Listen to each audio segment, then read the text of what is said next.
Hello সবাইকে, আমার নতুন একটা ভিডিওতে তোমাদের সবাইকে ওয়েলকাম। জামাই ষষ্ঠীর পর্ব শেষ, এবার আসি নতুন আবার একটা ভিডিওতে। বেশ কিছুদিন ধরে মা আবার দাঁতের যন্ত্রণায় ভুগছে। ভাবলাম মাকে নিয়ে ডাক্তারখানা তো যেতেই হবে। দার্জিলিং থেকে ঘুরে আসার পরে বেশ কিছু বছর ধরেই ছাতাটা তোলাই ছিল, খুব শখ করে কিনেছিলাম, কিন্তু সেই অর্থে ব্যবহার করা হয়নি। দিনটাতে বেশ বৃষ্টি হচ্ছিল, তাই ছাতাটা নিয়ে মায়ের সাথে বেরিয়েই পড়েছি।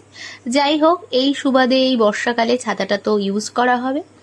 রাস্তায় যেতে যেতে মাকে বলছিলাম যে ডাক্তার কি বলে সেটা নিয়ে চিন্তার বিষয়। তার ফাঁকে এই যে রাস্তার ধারে হয়ে থাকা ছোট ছোট ফুলগুলো এত সুন্দর লাগছিল, তার উপরে এবার বৃষ্টির জল পড়েছে। সত্যি কথা বলতে গেলে অদ্ভুত সুন্দর লাগে। এই মন্দিরটা আমাদের বহু পুরনো, এটা আমাদের এলাকাতে। যাই হোক, এই সব কিছু দেখতে দেখতে অবশেষে চলে এলাম দাঁতের ডাক্তারের কাছে। ডাক্তার তখন এসে পৌঁছায়নি, মা তো ভিতরে বসেই ছিল। মনে মনে টেনশন করছিল যে ডাক্তার বুঝি সেই দিনই মা দাঁতটা তুলে দেবে। কিন্তু আমি একদমই চাইছিলাম না যে মা দাঁত তুলে ফেলুক। দাঁত তুলতে তুলতে তো দাঁত একদিন শেষ হয়ে যাবে, আবার নতুন করে বাঁধানো।